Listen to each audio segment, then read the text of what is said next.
Oh, man. Good morning, everybody. It is Friday. You made it through the week. Thanks for joining us today. We really appreciate it. My name is Bryan Armentrout, and I am with the Food Leadership Group and the Food Safety Foundation. And you are on Food Safety Chat Live, a fun little interactive live stream that we do on LinkedIn, YouTube, Twitter, and Facebook. And this is kind of a cool little forum if you haven't been here before. So welcome. Come on in. We're happy you're here. And unlike a presentation that you see a lot of times with a webinar where you go through the slides and they answer questions at the end, this is interactive.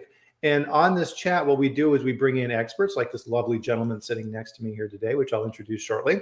And we talk about all things food safety. And so with this, this is a blast for interaction. It's a perfect opportunity to ask those burning questions that have been bothering you and things that you've been thinking about. Now, with this, part of what we do here in the beginning is the tradition that we've started with this is letting us know where in the world you're joining us from, because I'm always amazed where people join us from, India and Nigeria and all over the world. I am based in Loveland, Colorado, and it's about an hour north of Denver. And currently, let's see what we got here. We're sitting at a lovely 31 degrees, so right around 0°C. But on our way to a beautiful high of around 57 degrees today. So very odd here in Colorado. We haven't had our first measurable snow yet. Nothing. There's been one flurry. Nothing has hit the ground, which is super, super weird. They're on track to be the latest first snow of the year, believe it or not. Aaron, good morning. And so with the Food Safety Chat, what we do here is we bring in experts. And today I'm very happy to bring in a guest who has joined us before and people wanted him back because he's so awesome. And that's Joe Laino. Joe, how you doing today? Good morning, Bryan. How are you? Joe and I have known each other for a while. And I like to call Joe's one of those guys who, if you're an auditor and you work in the food safety business and you're out there in the field, Joe's a guy you want to know, because if you don't know what's going on in the world of auditing and how to answer stuff, he's the guy you go to. He's an auditor's auditor. He knows everything there is to know about auditing. So I'm super glad to have him on today. And Joe is, let's see if I get your title correct here. You are the compliance manager and senior food safety consultant with Comprehensive Food Safety. Correct. Fancy title. Love it. I like that. And Austin is joining us here this morning. Good morning, Austin. Our friend Brian out in San Diego. Hot San Diego. Look at that. Very interesting. Tim, good morning from Minneapolis. Some snow, little snow. So it's on the way, as you would expect in Minnesota. So one of the things that I always do, Joe, every single time is I want to jump into our topic. I want to introduce our topic, but first there's something we got to take care of. And that is our morning sip of coffee. So I have my plain, boring, ugly black mug. And Joe, you have? I love it. I love it. Now, I thought that was goofy, but it's not. It's a cow. Well, yeah, we're well represented here. We have the mouse and a cow, and then we have okay, Pluto, and then the duck, and then everybody's here. So can't take things too seriously. Well, I've been to Euro Disney. That's the only Disneyland I've been to. So I'm kind of weird in that way, I guess. But we pulled them up here. We got to have a drink here. So everybody, please join us. We were talking about this a few weeks ago too. It's imperative when you take a drink of your coffee, right, that you make the noise after you drink it, right? You go. It's kind of like when you kiss your significant other, right? You gotta make that mwah noise. Because if you don't, it's weird. It's weird, right? It doesn't naturally make that noise when you kiss your wife goodbye in the morning, right? You gotta go mwah, right? But it doesn't make that noise. It's so weird. It's so weird. I'm in a goofy mood today, I think, Joe. You got to watch out. It's Friday. It's Friday. So today is a very interesting topic and something that Joe and I live and breathe every day, and that's audits, right? Third-party audits. And really a lot of the things that we see out there that you need to do to be successful. And really, Joe, I think when you look at it, it's not one thing, right? It's not, I'll just create a bunch of documents and put them in a binder and I'll do good on my audit. Man, if you think that, you're in for a world of hurt.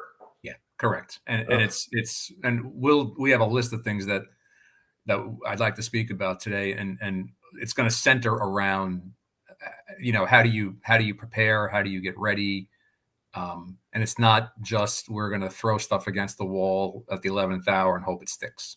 Yeah, exactly. And so part of this too, excuse me, is I don't think people necessarily understand how auditing works, right? So you hear about the Global Food Safety Initiative and you hear about SQF and BRCGS and these different standards. Good morning, Joe. It's a funny thing when you start coughing, isn't it? If you try and suppress the cough, it just gets freaking worse, doesn't it? So I'm gonna try and knock it down here with a little coffee. All right, there we go. So you have GFSI, which is the overall standard, and then people become benchmarked to GFSI, right? You and I could create a standard and send it to GFSI and have it benchmarked against their rules, and we could become a standard, right? It could be Bryan and Joe's certification standard, just like SQF or anybody else. And then there's all the rules with that. Now, if you're an auditor, you actually work for the certification body. So Eurofins or MaryU or Food Safety Net or whoever it is, you can either work for them full-time or contractor, right? You can work for a bunch of different people. Correct. And the auditors then work through the certification body, and the certification body is the group that gives you the certificate when you get your audit. And that's the people that you send the check to and all these type of things. And then you've got this network of checks and balances, right? So, which is why this is called an accredited third-party audit, because Correct. You've got auditors auditing auditors, and you have accreditation bodies and all kinds of fun stuff that goes on behind the scenes. So with that, right, we kind of wanted to dive in, as version 9 is now out now with SQF, and we're getting some feedback on what's working and what people are finding on that. We kind of wanted to go over some of the top mistakes people are making, but really we wanted to kind of get into how to be successful, right? Whether or not you are jumping into this thing for the first time, or you're getting recertified and you're a veteran and you've been going through all these audits, because these systems change all the time, right? Correct. And the first and everything you said was spot on. And the first thing we have to understand in putting together our program documentation, and I'm not a big fan of catchphrases, but it takes a village. There is no way one person is going to be able to put together an entire SQF BRC plan and a manual. It's going to take the involvement of a multidisciplinary team. Every department in the company needs to be involved in the process. It can't just be the FSQA person is going to put together a program. They'll need buy-in from maintenance and sanitation and quality and purchasing and engineering and HR, because HR does most of the training in most companies. So it really is it's a company-wide responsibility. Absolutely. And it's guaranteed if you think that as the quality manager in a facility that you're just going to simply create all these documents, put them in a big binder, then everything is going to go amazingly well during the audit. Oh boy, you're in for a big surprise, because that is not going to happen. And I think, Joe, yeah, one of the things, right? So I've been on both sides of this as well as you, right? We've been in charge of operations and quality and things for companies, and we've also seen the other side of it too, the auditing world and all these type of things. And time again, that's when people fail, right? Is the quality manager takes this all on his shoulders. I mean, it's kind of like GMPs, right? If the quality manager puts together GMPs and here's what we're going to do and here's how we wash our hands, and nobody else agrees, it's going to fail, right? You just can't create a document and then think that just because you wrote it, everybody's going to do it. Right, exactly. Huge mistake. And auditors will start asking questions during the audit and start looking for proof that it's being done, and then that's when the non-conformances start flowing. Correct.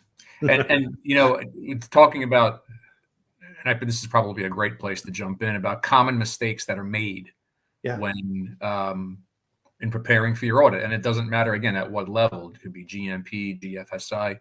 The most common mistake that we see out there is, if this is your initial audit, that you just don't know the audit standard. And I don't understand why people would. I mean, this is a costly adventure. And I say adventure as opposed to adventure because it is an adventure. why you wouldn't be as familiar with the audit standard as your auditor is. You know, the auditor will ask a question, let me see this program, and you'll go, oh, I did what that pro, what that that's what I didn't know.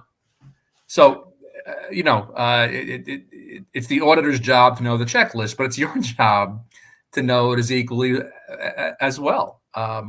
Once we're a seasoned or a mature program, now it's the responsibility to stay audit ready.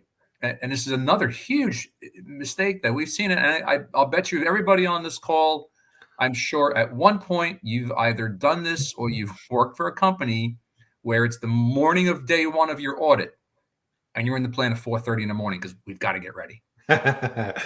You know, nothing good happens at 4:30 in the morning. And I don't know about where I can see where some folks live. I live in the country, and I live about 40 minutes south and west of Charlotte. I'm on the South Carolina side, and I can't go from here to there without tripping over wildlife. Mm-hmm. And, you know, being on the road at 4 o'clock in the morning, the only things that are out there are the deer, the drunks, and the police, and I don't want any part of any of them. So, and if this is your unannounced, this is another thing, if this is your unannounced audit year, you've got that 60-day window.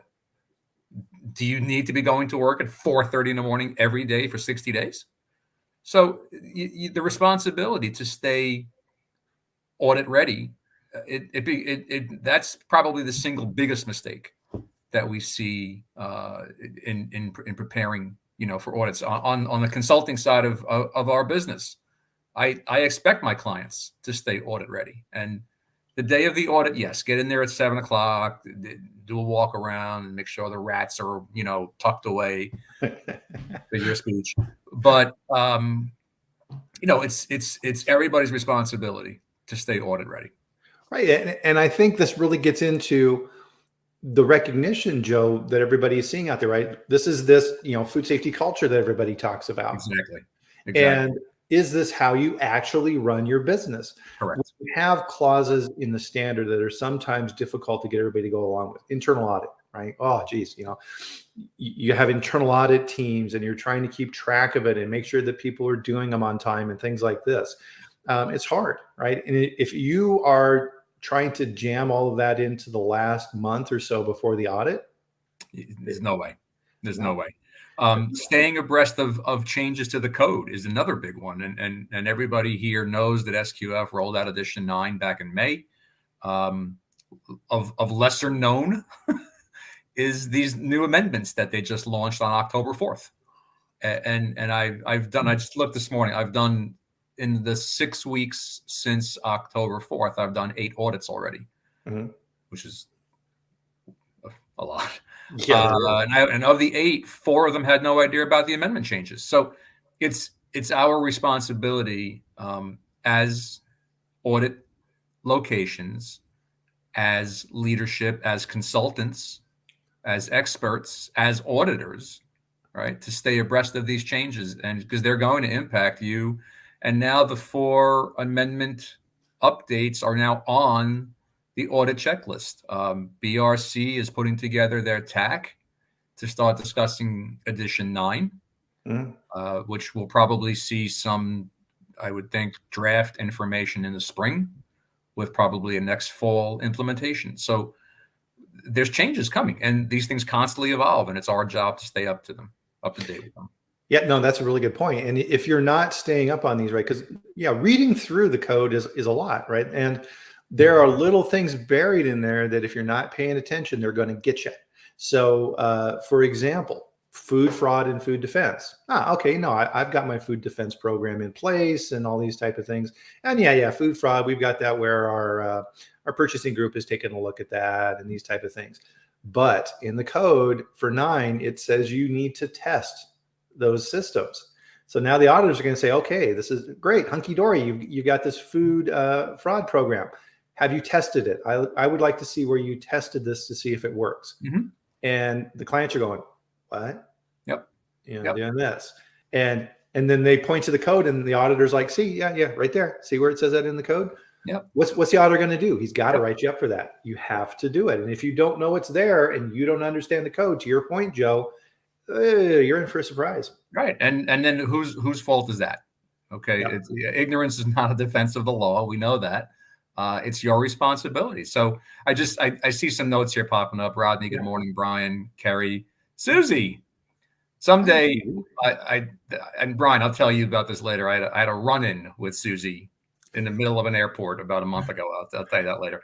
But Kerry raises a good point. Audit ready 24/7. They had an unannounced audit on January 2nd. If it's not part of your blackout period because it was legitimately closed for the holiday, and now that's a brave auditor because that means they had to travel on New Year's Day. So they probably have a very understanding family. But if your plant is open, you're eligible to be audited. Another huge mistake that in talking about January 2nd, Kerry, is knowing your audit window.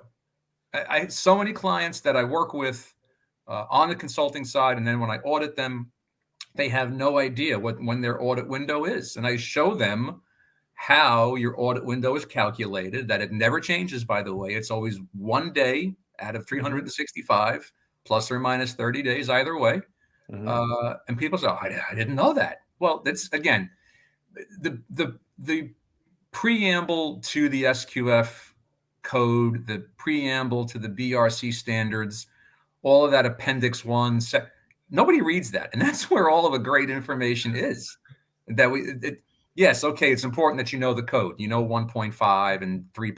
That's great. Okay, but all of the stuff that goes into audit preparation, it's right there for you in black and white. Nobody reads it.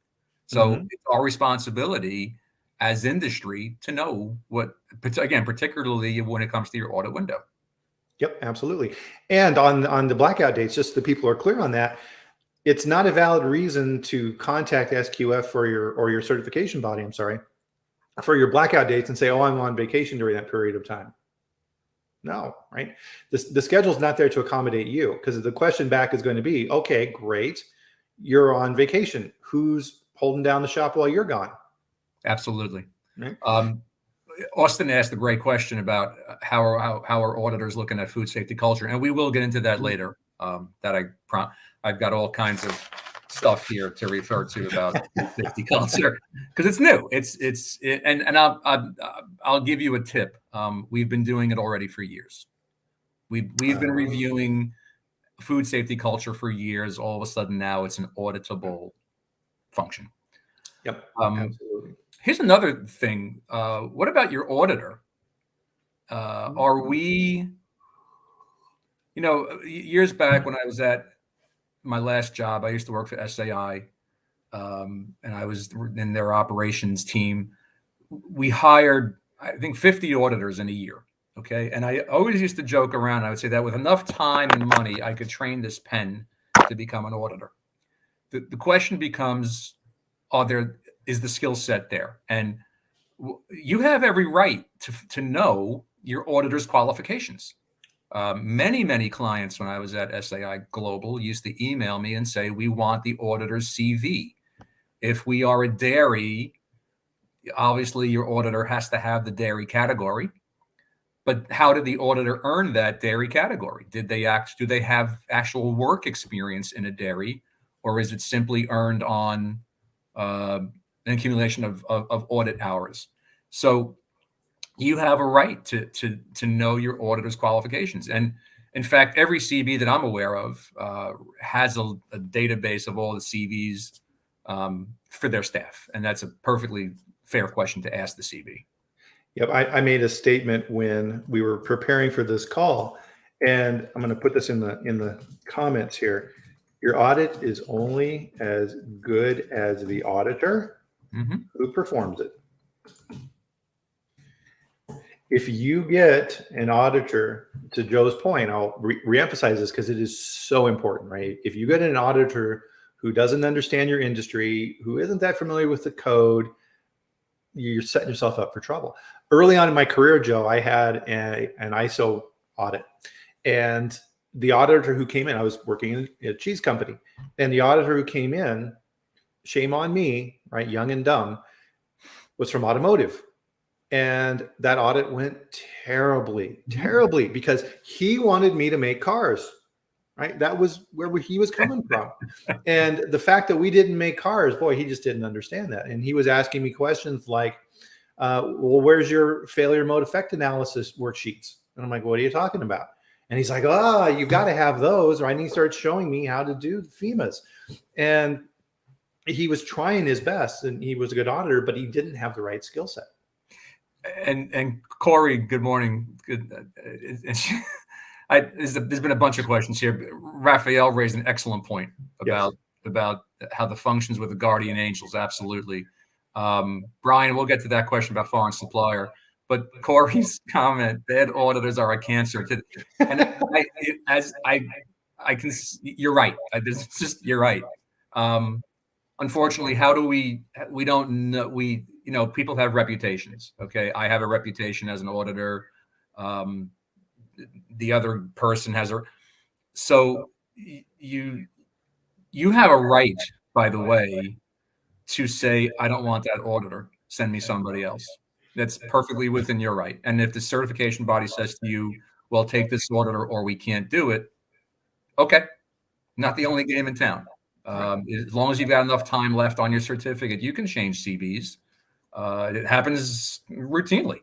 But you have a right to have the auditor who, an audit is not an inquisition, and it should never be an inquisition. And one of the things I always say during audits is I'm not here to challenge you as a person. I'm going to challenge your systems. I'm absolutely going to challenge your systems, but I'm not going to challenge you. And it's your auditor has to have people skills, and you can take every Dale Carnegie course out there. The bottom line is, if you have a lousy personality, this ain't the line of work to be in. We are people. We are a representative of the certification body and the consulting group that we represent. If we're not putting our best foot forward, then shame on you for doing that. But I think the auditor has to be an investigator. Okay, I know they kind of changed FDA's titles here to investigator, and you've watched. All you have to do is watch like one season of SVU or one season of what's the Elliott Stabler, Organized Crime, to know how to conduct an investigation. Okay, and your auditor should be on a path to dig where it's appropriate and not spend the time to dig in areas that there's going to be no revelation. Yep. Well, and on that point, and this is something I've seen quite a bit too, is make it easy for the auditor to follow the path, right? We've all seen this scenario, right? We've been on both sides of this, where the quality manager brings into the audit this giant cart of documents. and then the auditor asks a question and says, oh, well, according to 2.1.1, you need to be doing management review, and can I see that, please? And then the quality manager proceeds to rifle through all kinds of documents to try and match what the auditor is asking for, and saying things like, oh yeah, we've got a little bit that we talk about here and a little bit over here, and I think we kind of talk about, oh, here's a form we filled out for this, to try and satisfy the auditor, right? That should be, the clause should be understood. There should be a procedure that addresses that section, and then the recording form in the documentation that you did it. Plan, do, check, act, right? Bam, bam, bam, bam. The auditor asks a question. According to 2.2, you need to have a procedure in place for document control. Absolutely, Mr. Auditor. Here is my procedure for document control. The auditor goes through it, asks questions, and says, can I now see the proof that you're doing this? Absolutely. Here is my list of controlled documents. Here's how that goes in the system. Here's how we link this up with training. Here's how we remove obsolete documents from the system, blah, blah, blah. Any questions, Mr. Auditor? Correct. And then you move on. And it's not a secret that most auditors will just start at the beginning of the standard, 2.1, right. 1.1. So if you have your documents organized to flow with the natural flow of the standard, if I'm looking at 2.1, okay, I'm looking at your 2.1. You have a good idea that 2.2 is coming next. Have 2.2 ready. Yeah. Part of food safety culture, which we'll talk about, is your level of preparedness. Do you know your own? I love it when I ask to see, let me see your complaint management program. And they start going like this. It was here a minute ago. Nope, that's not it. It was over here. And then all of a sudden they'd leave the room and you hear frantic typing. All of a sudden, they spit something out and the paper's still hot. And you're like, yeah. So be prepared. And again, it goes to all of our opening comments about just being prepared. Yeah, absolutely. So Brian Ravitch had a question here as well too.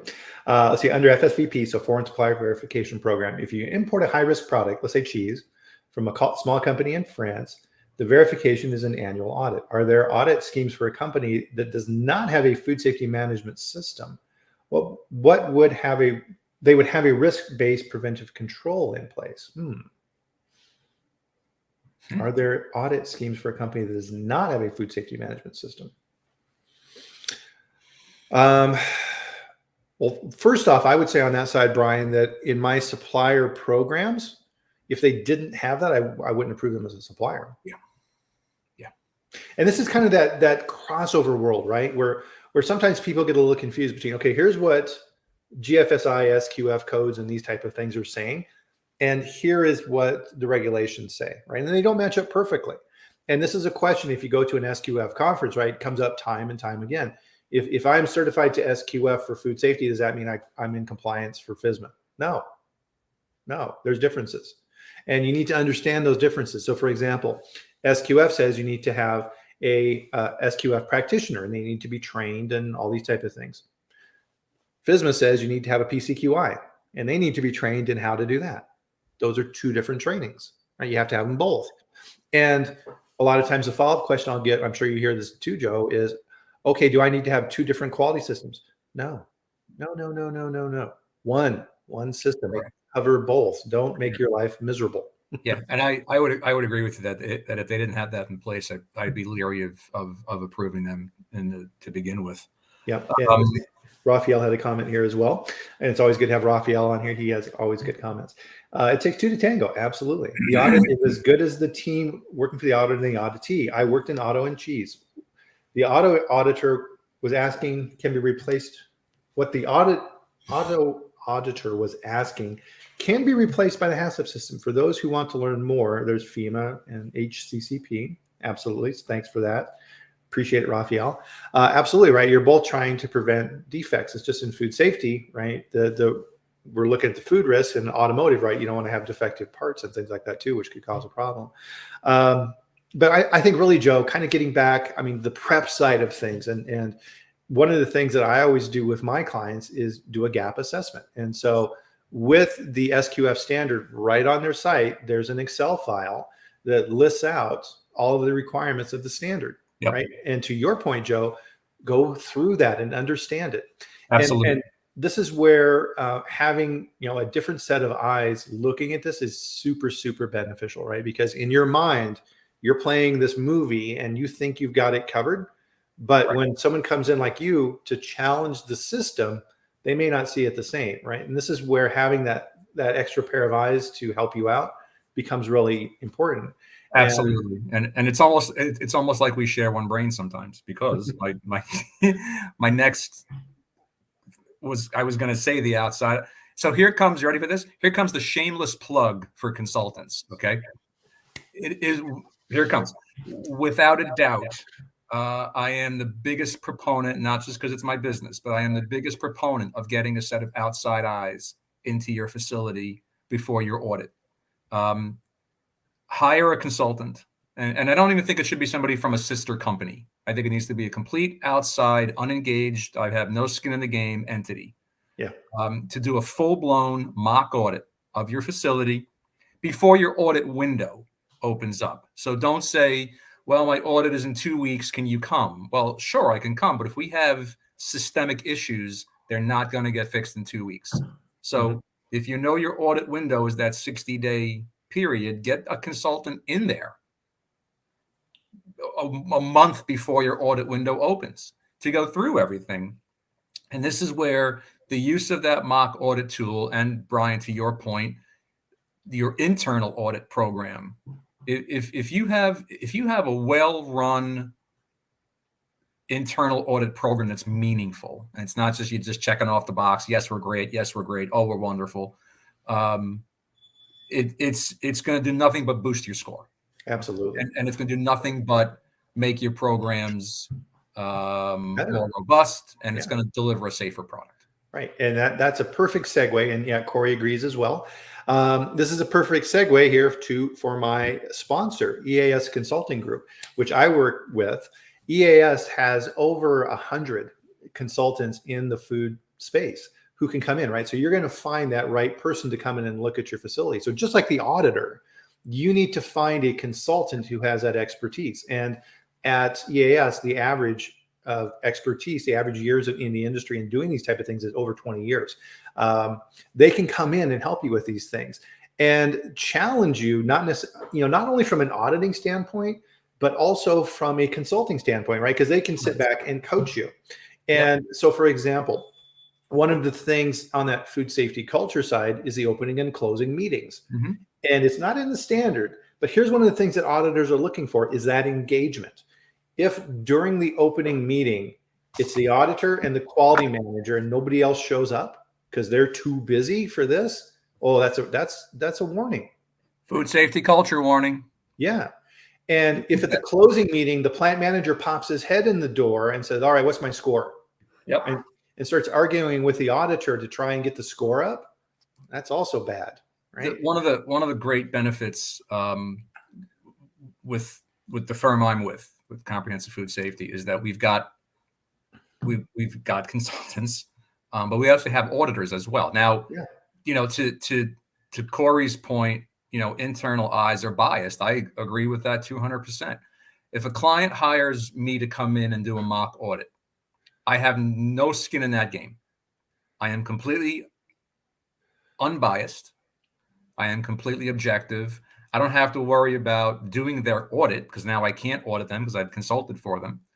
And I go in there and I say, listen, we're going to open up some boxes here. Mm-hmm. And we're going to make sure that everything's hitting on all 8 cylinders. But here's the good news. The results of that mock audit, it stays in-house. So there's nothing punitive to it. There's nothing damaging. Maybe some egos may get a little tweaked along the way, whatever. Okay. But getting those outside eyes, and I have to tell you right now, probably a third of my business lately has become doing mock audits. I have one coming up week after next for a facility, and their audit is coming up middle of December. They waited a little longer than I would recommend, but I'm just glad they're having it done. Mm-hmm. But the outside eyes are invaluable. Absolutely. And it's a tool to help you, right? Because for whatever reason as people, it's hardwired in our brains that if you have outside expertise that's coming in and providing an opinion that supports what you're doing, that gives you additional authority in the company, right? It helps to get that message out there. Right. And the consultant who was also an auditor can see things. I've got another selfless plug, a shameless plug for me. Do it. Whatever. I see things from both perspectives. Okay. I've been through in my career 1, 2, 3, 4, 5, 6, 7 SQF and 1 BRC audit as an auditee. So I see things as the auditee. I see things as the auditor. Now I see things as your consultant. So it can't help but just drive your programs forward. Absolutely. And having that voice that comes in is going to help then drive the rest of the engagement for the team, right? Because again, right, we're hammering this point. The quality management system at the plant or in your company or wherever is not the quality manager. It's the quality manager, the operation manager, plant manager, the purchasing manager, the R&D manager, everybody, right? If you're the person responsible for execution of the system, you're the manager of the system. You're not the owner of the system, right? And so as an example of that with the internal audit piece again, Joe, what I would always do with the internal audit is say, okay, we need to set up teams. And what I would do is with the quality management, and this depends on the size of the company, right? Because if you're wearing a whole lot of hats, that's just kind of hard. But let's say you're a medium-sized company. I would say to the quality manager who's managing the internal audit system, you don't audit. Your job is to manage the audit teams. And you're going to assign them to different elements. You're going to put together the teams. You're going to train the teams. you're going to get the corrective actions back from the audits of the systems, and you are going to be the one that approves or disapproves those internal audits. You need to push it that way. If you're just the person doing the internal audit, what benefit is there to that? This is the opportunity to get those departments engaged, because you also get benefits on that, right? Right. Exactly. Because if all of a sudden now the maintenance manager is auditing the procedures for procurement, they get a better understanding of how that works, because part of human nature is to minimize what other people do, right? Mhm. The maintenance manager looks at the procurement manager and says, what an easy job. All you got to do is punch in some orders in the morning. You meet some vendors for lunch, you get a free lunch, and you go home early. Man, I would love being the procurement manager. Well, it works the other way too, right? The procurement manager says, the maintenance manager, he just sits in his office all day and barks orders at his maintenance guys to go out and do stuff. And then he orders parts at the last minute and expects me to get them. Man, I wish I was the maintenance manager. My life would be so easy, Exactly. right? No, it's not, right? You don't see all those nuances. And so it's a great way for that management team to get a better understanding of what everybody else is doing. Absolutely. One of the next stages or phases now in the audit process is what happens if you're issued a non-conformance that you just think is wrong. Mm-hmm. And, the old guy's crazy. He hasn't worked in industry in 52 years, or an issue is cited as a major when it clear. How do we all know, first of all, what the appeal process is? And it's your auditor is supposed to, at the closing meeting, review the appeal process. Part of every closing meeting needs to be about that. And I think we understand that closing meetings at the end of the audit should never be this hour-long thing. I've never had a closing meeting that goes longer than 30 minutes, because the auditor's job is to keep you abreast of things as they develop. We don't wait till 4 o'clock on day 2 to give you a laundry list of everything I've written up in the last day. No, that's not the way to handle it. Do you all know what the appeal process is? And I always say it's like you don't argue with a cop. Okay, when he pulls you over and he gives you a ticket, he's wrong. Don't argue it, because it's just going to make it worse. Okay. Go to the appeals process. If you get a speeding ticket that you think is not legit, the appeal process is you go to court and fight it. You still may lose, Mm-hmm. but you have your say. Similarly, with the appeals process, this is your opportunity. Now, if it's a legit non-conformance, it is what it is. Take your lumps. I've worked with 3 clients in the last year and a half on appeals to non-conformances, and we were fortunate. We had all 3 of them overturned. Mm-hmm. We had 3 majors. 2 of them were downgraded to a minor, and 1 was eliminated entirely. Yeah. Because we followed the appeal process. And if you base your appeal on science or the code, you have a much better leg to stand on than if you base it on opinion. Okay. That's a really important point, right? And this gets back to what you had said earlier, Joe. You have to understand that code better than the auditor, right? You have to know exactly what that code expects and nothing else, right? So a lot of people probably don't know this process of how this works. So you hire a certification body who brings an auditor in, performs an audit. Well, okay, great. What happens next? So that audit is in draft form. And if it's a good auditor, they always say this during the closeout, which is, okay, here's my preliminary report. And to your point, Joe, there should be no surprises in the closeout meeting. Everybody in that room should already know what non-conformances the auditor is going to talk about. Yep. Yep. And the auditor will say, okay, here's what I found. I had 4 minors and a major, and they go through the draft. And the auditor will always say, this is the draft score. This needs further steps to go through before it's finalized. Well, what are those next steps? So what happens at the certification body is that draft audit goes to technical review. And that's what somebody like Joe had done in the past, right? It goes to an expert in the office who then takes a look at that audit to make sure that that auditor did things correctly. So are they citing the right elements in the standard? Is what they're saying makes sense? As somebody who wasn't there, can I read through this and understand why the auditor wrote them up for what he wrote them up for? And once that technical review is done and there's a back and forth process between the auditor and the technical manager, then it moves on for final certification, certificate issuance, and all these type of things. And to Joe's point, that's the person at corporate who in most cases is looking at that and deciding whether or not how they wrote that up was correct or not. And that appeals process links you as the auditee into that process to make sure things are going correctly. Everybody wants the audit to be right, right? And people are people, right? Auditors are people. And they bring to the table the way they look at things. It's human nature, right? Because part of this, Joe, is who's an auditor, right? A lot of cases, it's people like me, right? Worked in industry for a long time. They retired, they're bored. They, you know what? I'm going to become an auditor. So they go through the criteria and they get their hours and their auditing, benchmarking, and the certifications, and they take the classes and they become an auditor. Well, all of the things that I've done in the past, I bring that with me, right? And so you need to watch out for that, because a lot of times you'll hear during the audit where the auditor will say something like, well, you should really do it this way. Ooh, that's not good, right? The auditor is going over in the consulting world.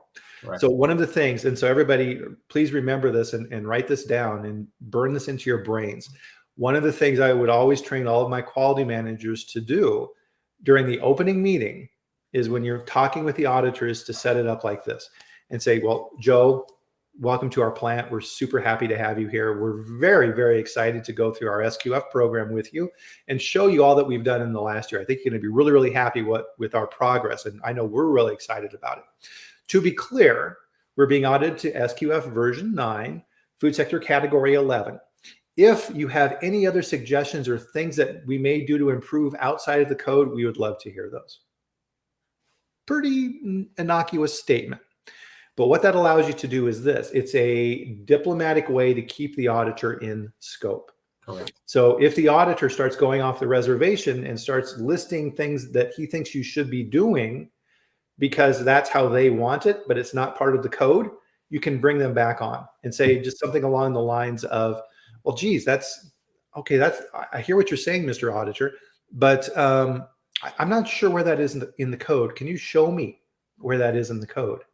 And then the auditor may say something along the lines of, well, it doesn't exactly say that in the code, but you should, fill in the blank. Absolutely. Then you can say something along the lines of, oh, great. So this is a suggestion for improvement. Thank you. Right. And if they keep pushing on that, this then becomes a basis then for the mechanism we're talking about, where you may appeal that with the certification body. So Shirley, and hi, Shirley, thanks for stopping by. There are a lot of auditors that do it for money. I've experienced auditors who have passed comments on regretting they took the job. Well, listen, we all have our days. I was in Iowa this week, and on my flight home last night, I don't know if you guys saw, but there was a weather system that went from like the North Pole to Mexico, and I had to fly through that to get home last night. And on my approach into Charlotte, I began to think I took the wrong job, that I should just like go flip burgers at a restaurant, because I thought at one point we were going to meet Jesus on it. So we all have those days where, we should maybe. My dream job, I just want to sell flowers at Lowe's. That's all I want to do. And when it's cold out, I'll move into the paint department and call it a day. And that's a good point, Joe. I want to just kind of elaborate on that a little bit, because part of this, right, is what we need to remember is what we talked about before. Auditors are people. And man, if you're an auditor and you're good, you're in demand, which means you are traveling all the time, right? And the headquarters, the certification body, is trying to schedule you as efficiently as possible. So if you are going to Iowa for an audit, right, they're looking at that and saying, is there anybody else that Joe can go visit in Iowa while he's there? So we're, minimizing our travel costs, and we can be efficient for our customers and all these type of things. And the auditor is going into these plants, and a lot of times they're not welcome, right? They're not, hey, it's the auditor, we're super happy, please go through all our records and write us up and tell us what we're doing wrong, right? In some ways it can be adversarial. And so put yourself in the shoes of the auditor, right? That's a lonely job, right? You're going in there and you're traveling and you're in the hotel rooms and you're flying through storms to get home. And then you got to write up your reports from the audits and all these type of things, right? So being an auditor is not easy. It's a challenging job. And then if your auditor is active as a consultant, and I'm leaning across my desk here, they've got clients that they have to work on, and this is everything. Where's my camera? This is everything that has to get done today before, I can start happy hour. So it's a busy life. But it's, it's rewarding, and you take a job knowing that not every day is sunshine and unicorns, right? Yeah. Well, and part of this gets back to what I've talked about before, Joe, which is, why do people become quality managers? There's easier ways to make money. And you do it because you care, right? You want to protect the food supply. You want to make sure that your grandkids' food is safe. You want to help contribute. It's the same with auditors, right? They're doing this because they care about food safety and food quality and the same things that you care about. And being able to bridge that and get that understanding and realize that you're both doing the same thing, you're just approaching it differently, and they're there to help you, right? And looking at it that way, you're going to have good results, right? It's going to be beneficial, and it's going to help you improve, which is what you want anyway. Yeah, right? I agree. And there are people on this call, Bryan, that you and I know that have personal family connections to food safety incidents, and it, it changes their life. So we do this for the reasons why we do it. What I wanted to, if it's okay, what I want to move on to is some of the top non-conformances that we're continuing to see, because I know we're getting a little bit on here in the presentation. Yeah. And without spending, I could easily spend another session talking about all of these. Just the top couple of minors that continue to pop up across both BRC and SQF, and then the top few majors that pop up. So the number one issue that continues to pop up is facilities that are high risk not conducting air quality testing. Yes. And the majority of facilities, particularly in the bakery world, have always conducted routine air testing for mold, where the bread's going moldy, where's it coming from? But that continues to be a thing. Under cleaning and sanitation, lack of detailed SSOPs, which I find interesting in this day and age that we're still running into that kind of a problem. Walls, floors, and ceilings, doors. Rounding out on the minors is your annual food defense challenge, forgetting to do it. Okay, I don't really know why. If you're following an internal audit schedule, it should be there as a reminder to do it. But and here's another question, by the way, that I know I'm getting a little off the beaten path. When you folks conduct your crisis management test, we can just throw a yes or a no in the comment section. Do you think conducting a fire drill is a test of your crisis management plan? Because I don't want to see the answers, and then you're going to get my opinion. But here's interesting. Of the minors that I just mentioned, 4 out of the 5 top minors in SQF come out of module 11. So what's that? I guess what that says is our facilities, they're not getting any younger. The structures aren't getting any newer. Settling, shifting, cracking, walls, floors, that does not seem to ever go away. Look at all of them. See, everybody, this is great. Yep. Everybody, thank you. And listen, coming from Rich Gibson, him telling me no, now I'm going to sleep well tonight. A fire drill is not a crisis. The crisis management plan is there to test the unforeseen that can put you out of business. If you fail your fire drill, it doesn't mean, okay, it's like if the asteroid falls out of the sky, what do we do? Awesome, great. On the major front, and I find this interesting as well, 4 out of the top 5 majors come out of module 2.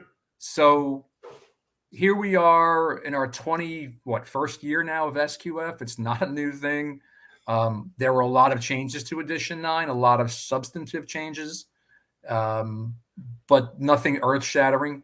And number 1, topping the list, is having a lack of an internal audit program, which again, I just kind of shake my head and go, whoa, okay. No HACCP plan, no food safety plan, and knowing the difference between when you need a food safety plan versus when you need a HACCP plan. I would still say 9 out of 10 facilities that are under FSMA regulation don't have a food safety plan. We have a HACCP plan. Well, SQF or BRC doesn't care. Well, right, because SQF and BRC are international standards. If FDA walks in the door and you don't have a food safety plan, they're going to care. Oh, yeah. Validation and verification programs lapsing and missing.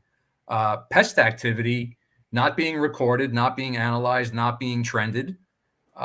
This is the job of your pest control company. Yeah. And a good pest control company, that's a given. That's just a given. Just like we have to trend our complaints, you need to trend your rodent activity to see where are our hot spots in the plant.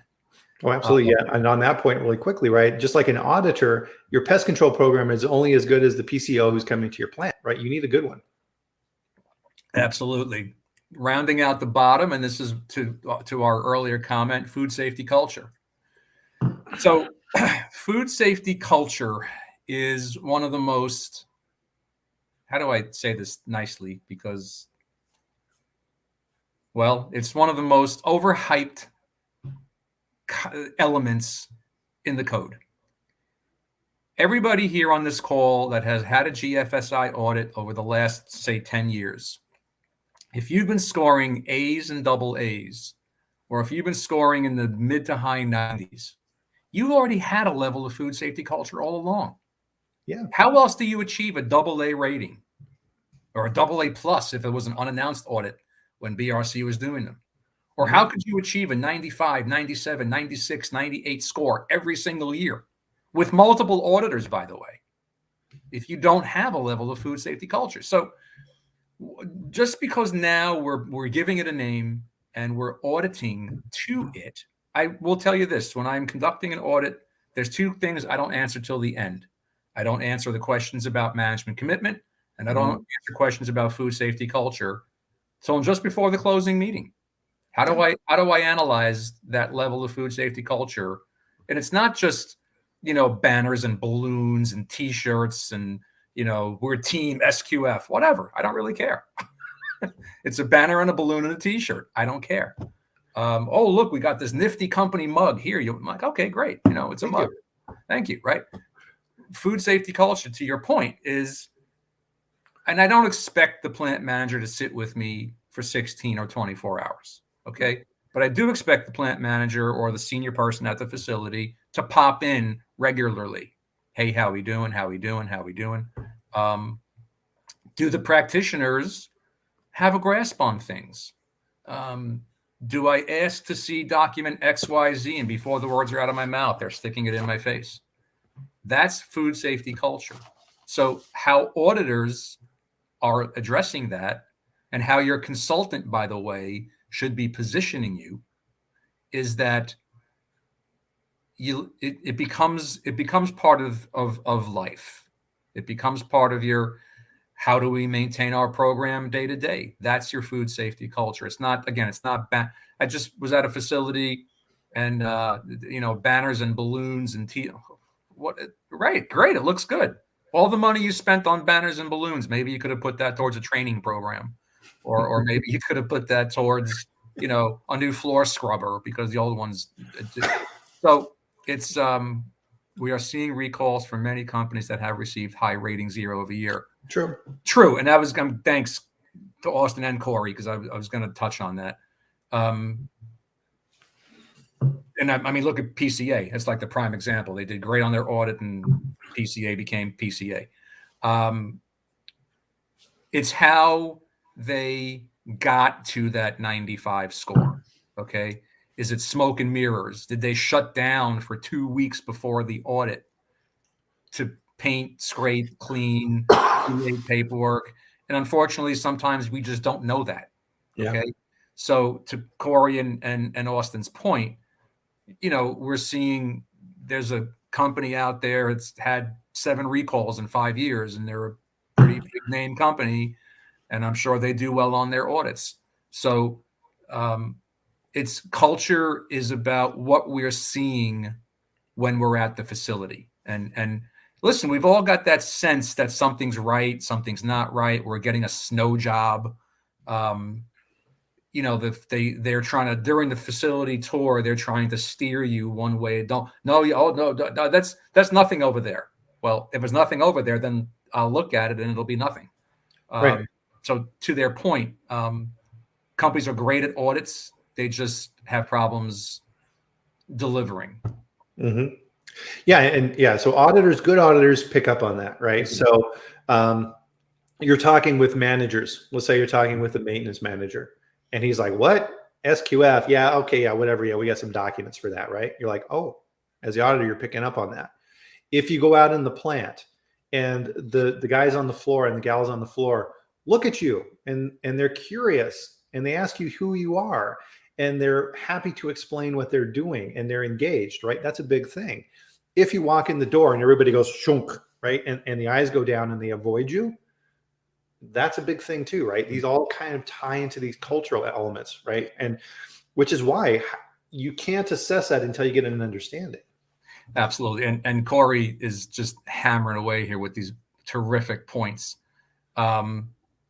She worked at a facility that turned off the metal detector and still got a AA. Wow. One of the things that I when I work with my clients, I say, what is the biggest single measure of your success? And it's not, and to everybody's point here, it's not your audit score. Your audit score is not the single biggest indicator of your success. One of the thoughts can be your single biggest indicator of success is, are you implicated in recalls? Are you delivering safe, wholesome product? And I think that is the truest indicator of a good level of food safety culture. You've produced millions of pounds a day with no issues, no illnesses, no reported illnesses, no recalls. Right. And that's a good point. And right. Some people view the audit as a game. Am I going to pass the game? Am I successful at hiding my skeletons in the closet? Can I fool the auditor into thinking we have a good plant? No. Right. What we need to remember in quality assurance, food safety, all these things that we're talking about is if you're working in this field, you have a higher calling, right? You may work for a company, but your responsibility is above that, right? You are responsible for those consumers. You're responsible for those children that are eating your products. Right? You need to manage it at that level. And you need to then drive that through the organization and make sure that they understand that. The goal is not to get product out the door. The goal is to produce safe food above everything else. And you need to understand that. Absolutely. And I think this kind of gets into, and man, yeah, time flew on this, Joe. This is where, look at the comments are flying. We love it, guys. Thank you. We'll keep going here because these comments are amazing. What is investment in food safety? It's so dangerous for upper management to refer investment is not needed due to scores. Absolutely. I like Austin's comment. Hey, a little bit of metal mesh in our food builds character. Builds character. Food safety culture requires all departments to be engaged and active in food safety. Absolutely. Here's a little interesting stat. So I was doing some review of recalls for foreign material. Did you know, Joe, that right around half of the foreign material recalls are for non-metal? It's the other stuff, plastic and gaskets, gaskets, those type of things, right? What are you doing about those, right? You need to understand this. And this is where, again, right? So shameless plug again for Eas Consulting. This is where having an expert like this comes in handy and keeping up to date on these type of things. And watch this. This is awesome. So got my little banner here. Look at that. So as part of the sponsorship, and I'm super grateful to Eas for this, is they've given me a code, my name, Bryan. I don't think it needs to be all caps, but you can use this promo code. You can go to Eas Consulting Group's website and take one of their training classes and get more information on this stuff. And they'll give you 15% off, which is awesome, right? So thank you, Eas, for doing that to help spread this message out there. Man, we got to wrap this up, Joe. Any closing thoughts or comments that you would like to end on this? Because I know we could talk about this for another 2 hours. But yeah, no, I appreciate you again having me on. All of the comments today have been just top flight. We have people in the room who are a lot smarter than you and me, I think, especially me. But and I'm glad we got into the food safety culture thing, because the way I was taking it, I was steering it towards great scores don't really mean anything. Right.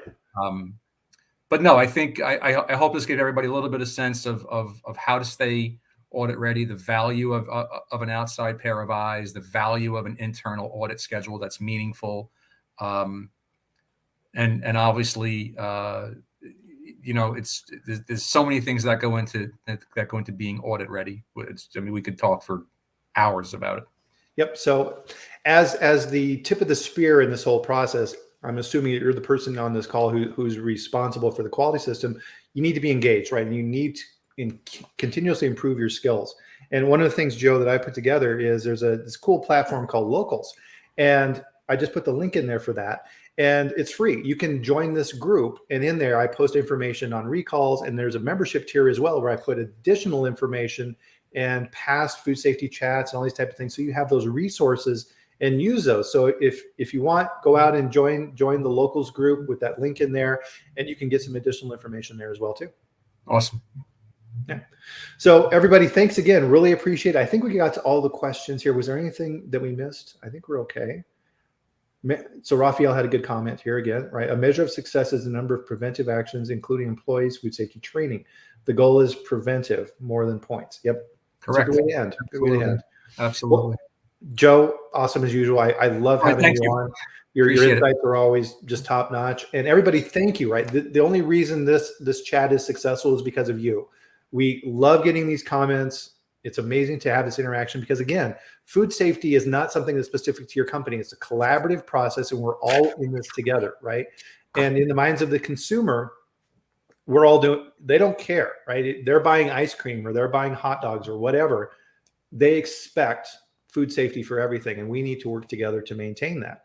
So join us here next Friday, right? We're at the same time every Friday at 8 a.m. Mountain, 10 a.m. Eastern, and we'll see you for the next food safety chat. Joe, enjoy your weekend, and thank you everybody for joining us. We really thank you everybody for taking time out. Thanks everybody. Have a great one. Bye-bye.